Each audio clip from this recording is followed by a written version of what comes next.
২৫কে যারা ৭১-এর সাথে মিল করে বলে যেটা সমান সমান, এদের মধ্যে শয়তানি আছে।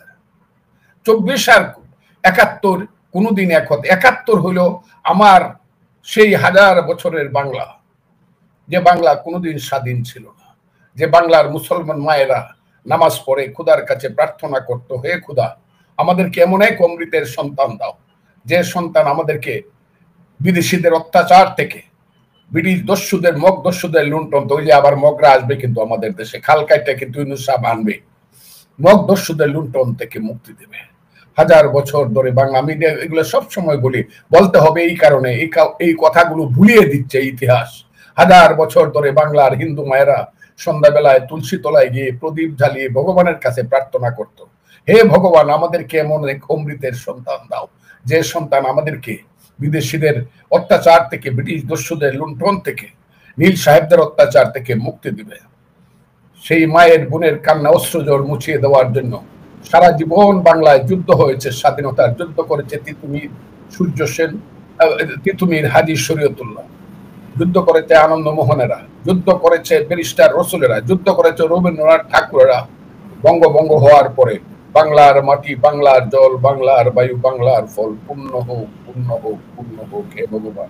যুদ্ধ করেছে এই দেশে সূর্য সেনেরা, প্রফুল্ল চাকিরা ফাঁসির মঞ্চে গিয়েছে।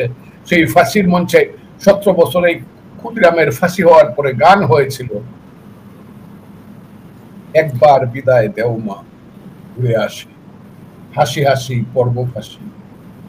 এই যে গানটা ক্ষুদিরামের সঙ্গে অনেক মিল। তারপরে 30 সনে সূর্য সেন, প্রীতিলতা ওয়াদ্দাদারেরা, তারপরে পরে রাজনীতি আসলো বাংলায়। সেই বাংলার একজন মুসলমানের সন্তান, বাড়িদার, দক্ষিণ অঞ্চলের বরিশাল, সেই নদ নদীর পারে ঘুরে ঘুরে সাঁতার কেটে যে সন্তানটি বড় হয়েছিল, জীবনে যে কোনোদিন পরীক্ষায় সেকেন্ড হয় নাই, তার নাম শেরে বাংলা একে ফজলুল হক।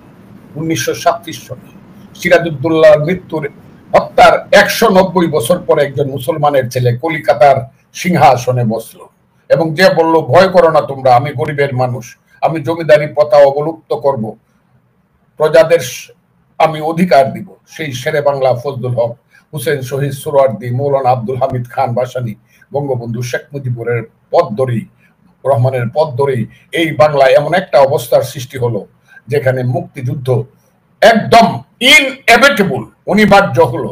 যে মুক্তিযুদ্ধের আমাদের শত্রু শক্তির নাম ছিল পাকিস্তানি হায়নারা।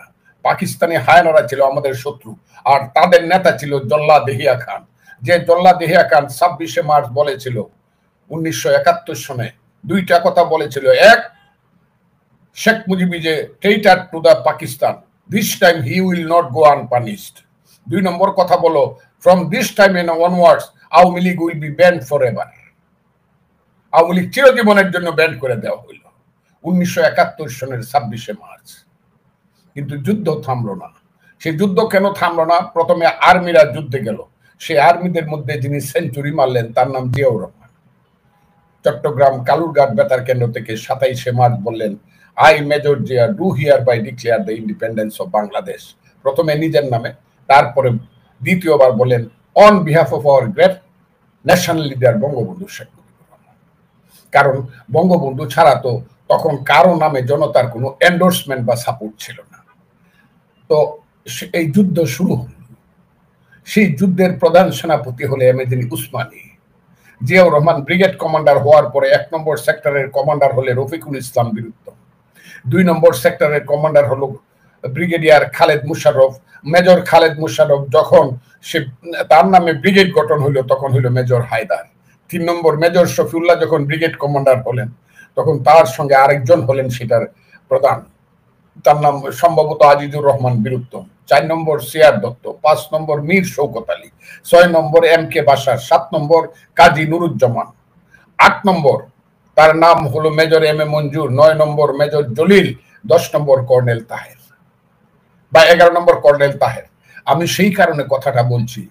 আর আমরা ছিলাম মুক্তিযোদ্ধা। কে মুক্তিযোদ্ধা? আমার বয়স ছিল 23 বছর। আমি ফজলুর রহমান যুদ্ধে যাব। সেই যে যুদ্ধ, যে যুদ্ধের স্বপ্ন আমি 1969-70 সনে সিরাজুল আলম খানের হাত ধরে আমার অনামিকার আঙ্গুল কেটে ইকবাল হলের সেই দিঘির পারে বা ইকবাল হলের পুকুরের পারে সুবে সাদেকের সময় রক্ত দিয়ে শপথ করেছিলাম যে আমি আমার জীবন আমার মুক্তিযুদ্ধের জন্য বাঙালি জাতির যুদ্ধ স্বাধীনতার জন্য উৎসর্গ করব। আমি কিন্তু 26শে মার্চের মুক্তিযোদ্ধা নয়, আমি 69-70 সন থেকেই বিএলএফ এর মেম্বার।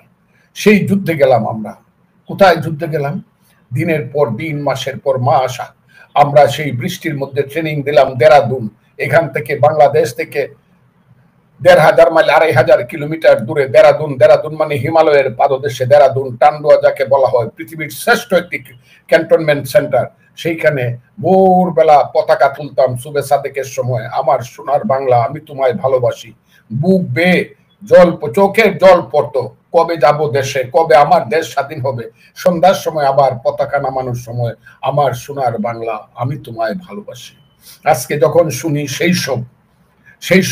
সেই সব নিমুখ হারামজাদা পাকিস্তানের সেই সব পা চাটা কুকুরেরা যখন বলে বাংলাদেশের সেই স্বাধীনতার সংগ্রামের আমার গান, বিশ্বকবি রবীন্দ্রনাথ ঠাকুর আমার সোনার বাংলা আমি তোমায় ভালোবাসি, তাকে মুছে দিবে, আমার কাছে মনে হয় এই কথাটা শোনার আগে আমার মৃত্যু হওয়া উচিত ছিল, অথবা মুক্তিযুদ্ধের বিরুদ্ধে এবং পতাকার বিরুদ্ধে, জাতীয় পতাকার বিরুদ্ধে এবং জাতীয় সঙ্গীতের কথা শোনার আগে আমার মৃত্যু হওয়া উচিত ছিল।